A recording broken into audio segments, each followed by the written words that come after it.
Several lawmakers from the United States Senate once again call on the Philippine government to release detained Philippine opposition Senator Leila de Lima. Democratic Senators Edward Markey, Dick Durbin, Chris Coons, and Patrick Leahy, along with Republican Senators Marco Rubio and Marsha Blackburn on Wednesday, May 4, say bogus charges against the senator were politically motivated and based on false information. They add, the recent recanting by key witnesses of allegations made against Senator Leila de Lima warrant her immediate release. Meantime, de Lima describes Justice Secretary Menardo Guevara as a decent guy but needing more spine. De Lima refers to Guevara's hands-off approach in investigating the claims of a former high official of the Justice Department that there was an institution-wide conspiracy to invent false evidence against her. In an interview with Rappler on Wednesday, May 4, De Lima emphasizes how the image of the DOJ is affected in this conspiracy, asking what kind of a justice institution would it be if it allowed lies. Responding to Rappler's request for comment, Guevara says, I have devoted the last 4 years of my legal career to shore up the image of the DOJ as an institution worthy of the people's trust.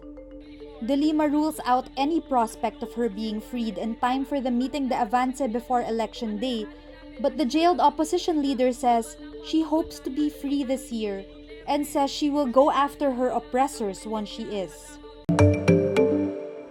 The Leni-Kiko Pangilinan ticket receives another religious endorsement just days before the May 9 polls, this time from one of the country's largest Protestant churches.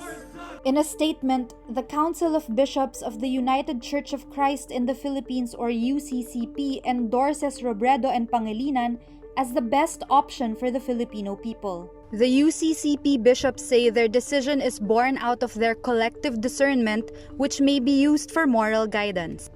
The UCCP bishops also endorse the following senatorial candidates: Teddy Bagilat, Jejomar Binay, Nery Colmenares, Leila de Lima, Chel Diokno, Luke Espiritu, Risa Ontiveros, Elmer Bong Labog, Alex Lacson, and Sonny Matula.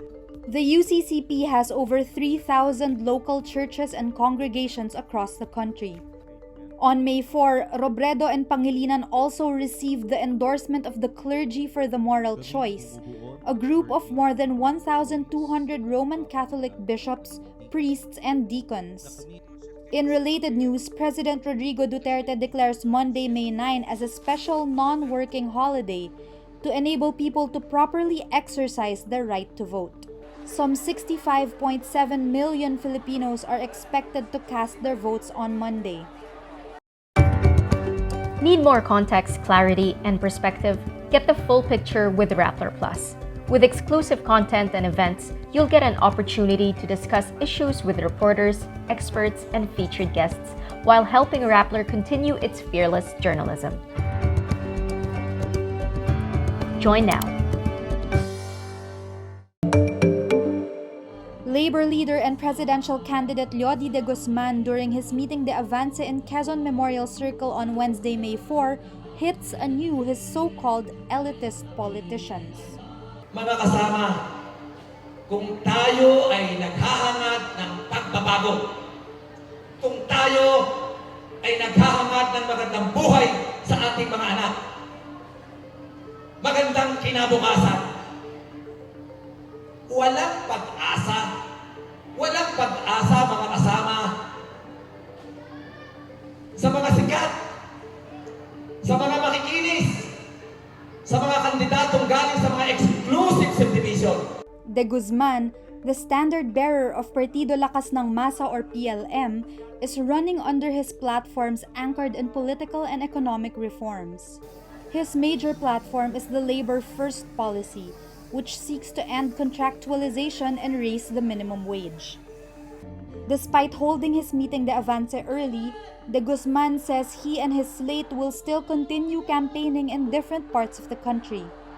De Guzman's running mate laban ng Masa chairperson Walden Bello was also present in the event but left early due to health reasons. PLM senatorial bets Luke Espiritu, Roy Cabonegro, and David De Angelo each gave their speeches before their supporters. Kilusang Mayo 1 chairperson and Makabayan senatorial bet Elmer K. Bong Labog also attended, while fellow Makabayan bet Nery Colmenares and detained Senator Leila De Lima both gave recorded video messages. There's less than a week left for De Guzman to woo more votes before the May 9 polls.